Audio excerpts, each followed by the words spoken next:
Right, students, welcome to the next lesson of our networks unit. Here we'll be looking at chapter 9H on Hamiltonian paths and cycles. Our previous lesson we looked at Eulerian trails and circuits. Now with these two, Eulerian trail circuits and Hamiltonian paths and cycles, this is where we start having certain conditions for them to be either Eulerian or Hamiltonian. So for Eulerian, I encourage you to watch the video on it again, but just a quick recap.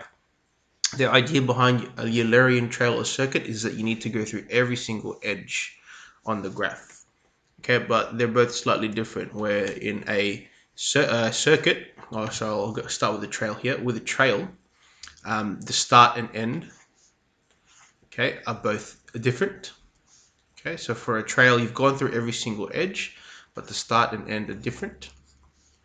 Okay, and for a circuit, you've gone through every trail, but the start and end are the same. Okay, those are the two main differences. The other difference as well is that in a Eulerian trail, you've got 2 degrees that are odd. Okay, 2 odd degrees. So that what I mean by that is the vertices have an odd number of edges going to them, and you have to have 2 of them. Okay, whereas with a Eulerian circuit, all of the degrees are even. Okay, so all of the vertices have an even number of edges going to them. Okay, and as a quick example here, you can see that A has 4, B has 2, C has 4, and you can go through every single edge. Oh, and also because this is everything's even, you can find a Eulerian circuit on it, like so. Start and end at the same spot. Okay, now that's how really we can find whether something is a Eulerian trail or a Eulerian circuit.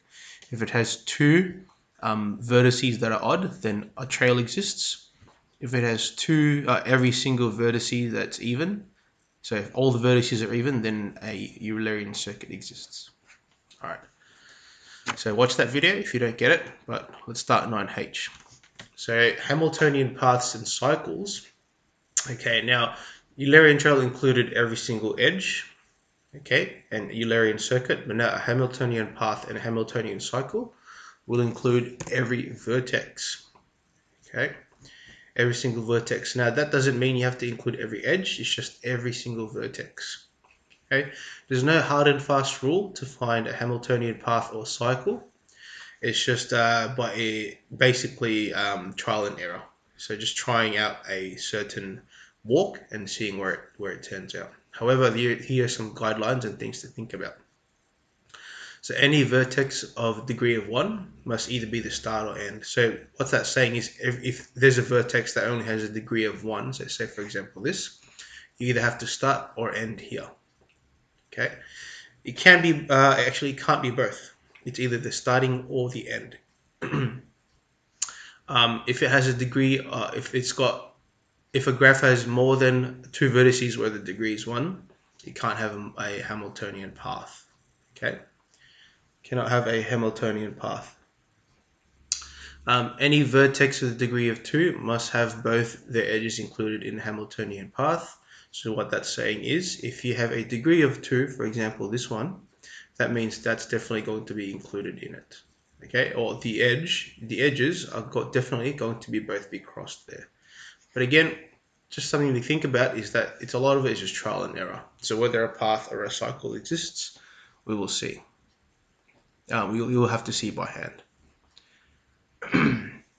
Alright, so here, let's see if a Hamiltonian path exists. So for a Hamiltonian path, what you need to understand here is that the start and end can be different.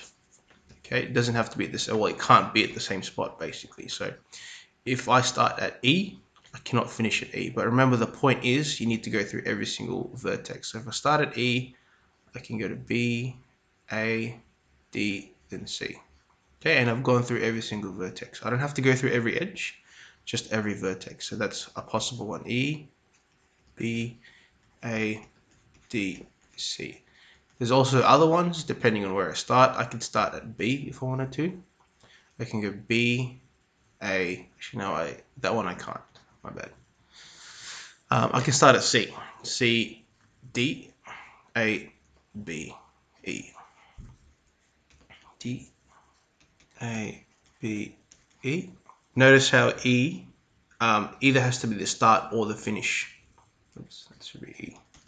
Because look how it's only got 1 degree, meaning there's only one way to it. Okay, but you can't, or one way in or one way out, and you can't go back and forth. Okay, because again, for a Hamiltonian path, you can only go through every single vertex once, and you've got to go through all of them. Let's try this one. So you've got A, I'm going to start at A, you can go B, C, you can go D, then E. C, D, E. Okay. Or I could even go E, D, C, B, A, backwards. Okay, or E, C, B, D, A. Notice how A, again, so if I went there, E, C, D, D, B, A. Notice how A is either the start or the finish because it's only got a degree of 1.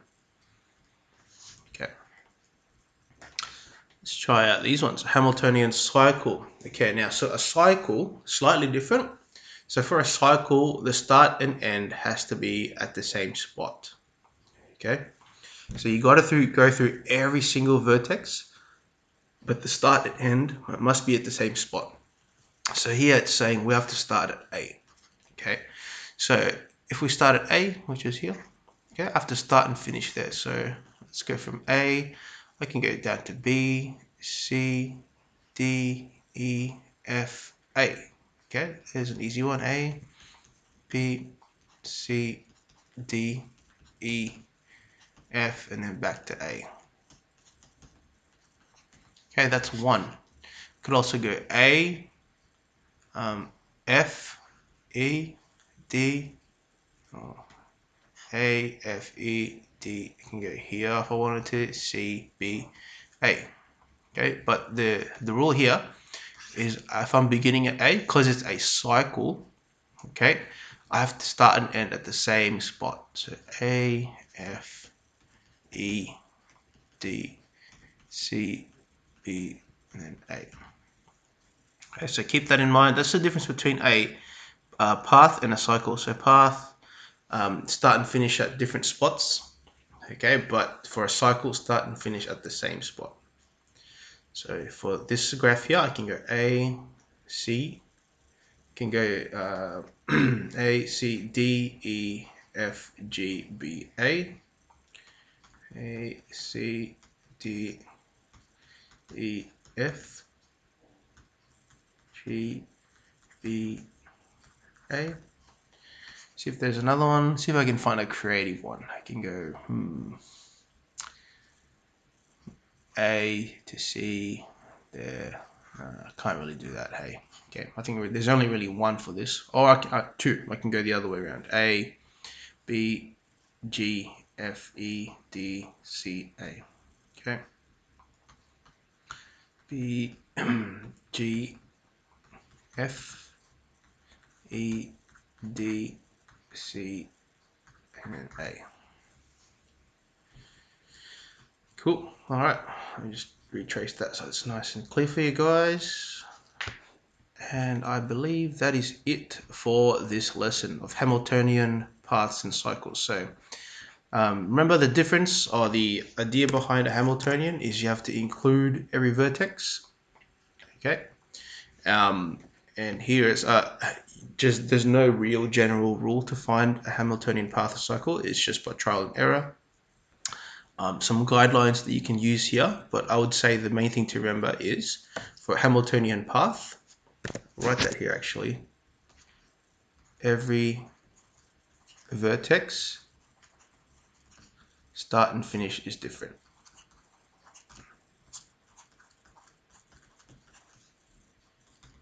Okay, that's the basic guideline here. So every single vertex, but the start and finish is different. You don't have to include every single edge. And then for a Hamiltonian cycle, it's every vertex again. But the other guideline is start and finish at the same vertex. That's essentially the only vertex you can repeat, the start and finish. Okay, but those are the two differences between a Hamiltonian path and Hamiltonian cycle. Go ahead and do exercises for this chapter, which will be 9H, all the questions.